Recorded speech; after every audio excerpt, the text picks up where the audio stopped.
Soviet airspace. 20 minutes to drop off. Commencing internal depressurization. Equipment check. Arm main parachute.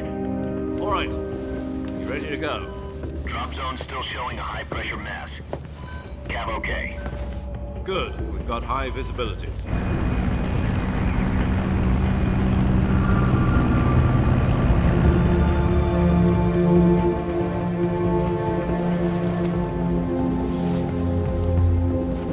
Put out that cigar.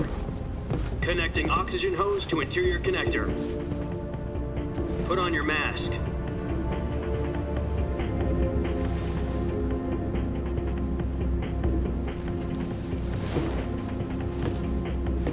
Does this panty waste know what he's doing? Approaching release point.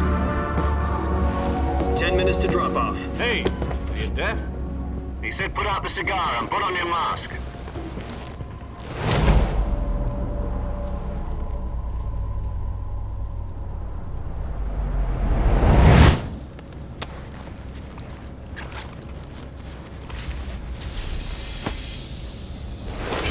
Depressurization complete. Checking oxygen supply. 6 minutes to drop off. Opening rear hatch.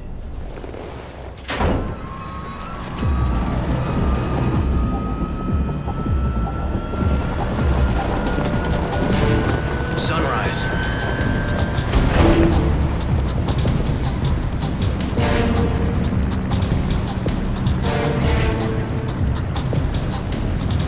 External temperature minus 46 degrees Celsius.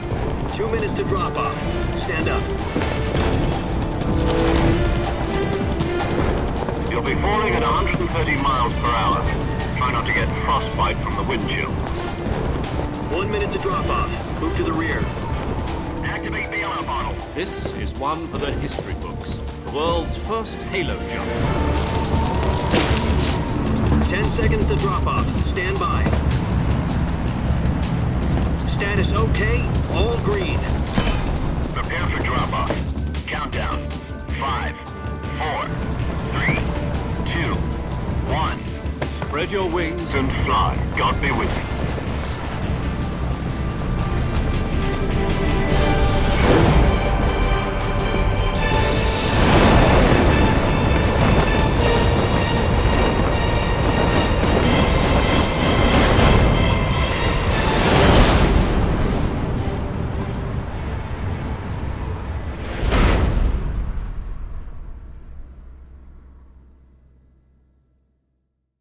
Jack, I've got some important news. The head of the CIA has finally given us the green light for the virtuous mission. Virtual mission? No, the virtuous mission. The future of our Fox unit depends on it. If it succeeds, we'll be officially organized into a unit. Virtuous mission? Sounds like some kind of initiation ritual. You know, don't get cocky. This isn't a training op. Right. So what exactly is this wonderful mission? Well, about 2 years ago, a certain Soviet scientist requested asylum in the West through one of our moles. His name is Nikolai Stepanovich Sokolov.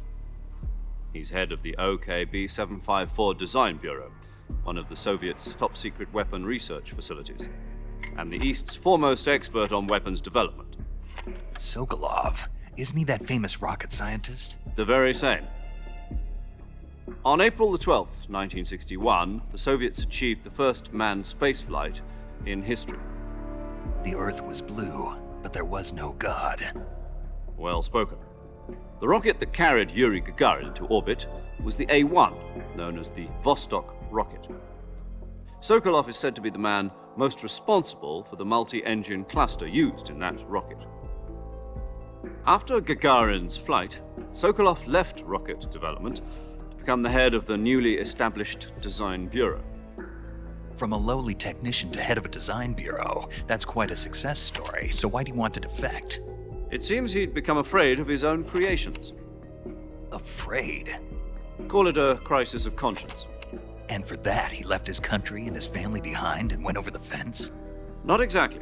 One of his conditions was that his family was also to be taken safely to the West. For used a mole to get the family out first and succeeded in sneaking Sokolov over the Berlin Wall shortly afterwards. I was the one who conducted the operation.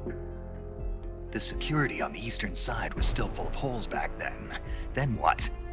We got Sokolov over in one piece, but the whole ordeal had left him exhausted, and we checked him into a hospital in West Berlin. It took him 2 weeks and more than 600 miles to get from the research facility in the Soviet Union to Berlin. He was in no condition to say anything coherent. And it was only a week later that we had something much bigger on our hands. The Cuban Missile Crisis.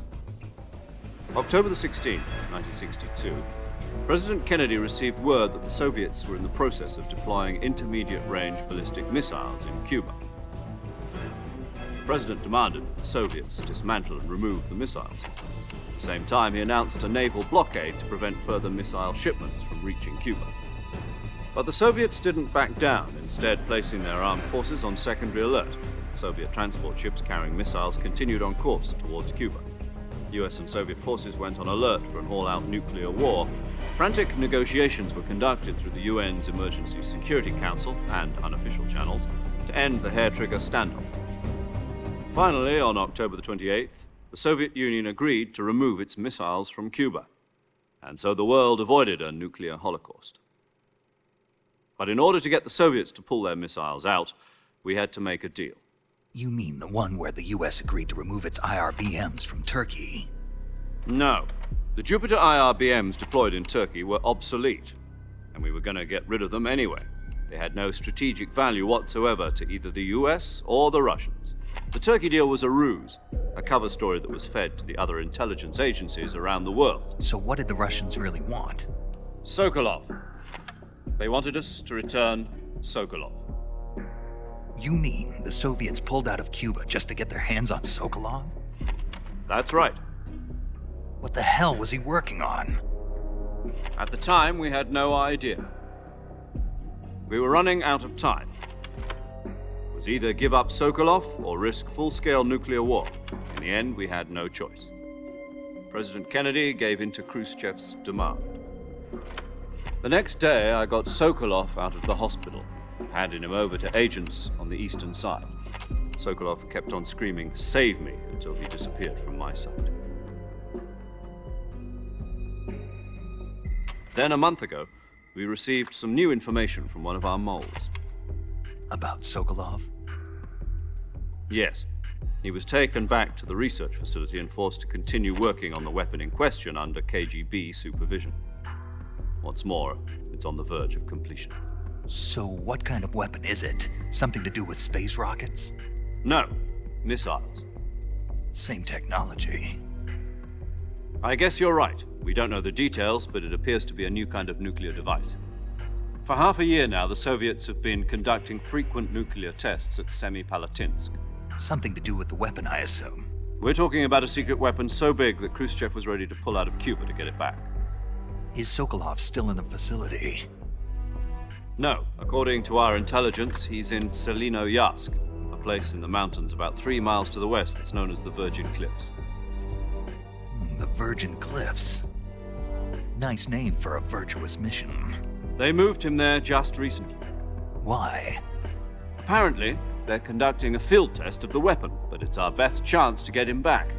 This mission would never have been possible if he was still in the research facility. This is our last chance. Sokolov must have known that too when he contacted us.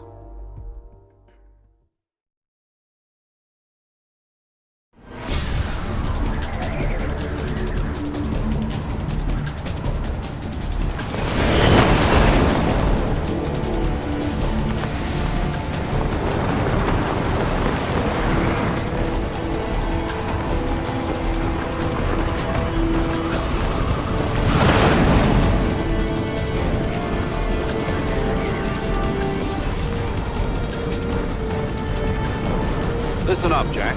Your mission is to infiltrate Selino-Yarsk in the Soviet mountains, ensure the safety of Sokolov, and bring him back to the west.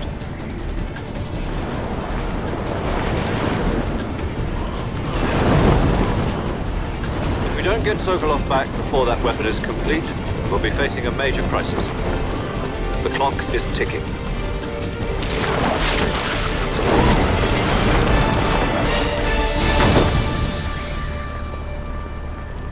Once we've confirmed the rescue of Sokolov, stand by at the recovery point. A recovery balloon will be dropped at that point. Helium will be pumped into the balloon to inflate it. The process takes about 20 minutes. Once it's complete, the gunship's arm will latch onto the balloon and pull it up. The Fulton surface-to-air recovery system. I'm familiar with the theory. Take it easy. It's been combat proven. Do you think Sokolov is up to it? The shock will be less than during a parachute jump, and the arm can handle up to 500 pounds. So you're planning on going over the border in a single combat Talon? She's equipped with two 6-barrel 20mm Vulcan cannons, as well as two 40mm machine guns. Sounds like she could hold her own against a battalion of tanks. Even with the fuel in the reserve tank, we're facing a 4-hour time limit. If all goes well, it shouldn't take more than a few hours. Home in time for dinner. But if anything goes wrong, you'll be eating dinner, breakfast, and all the rest of your meals in the jungle.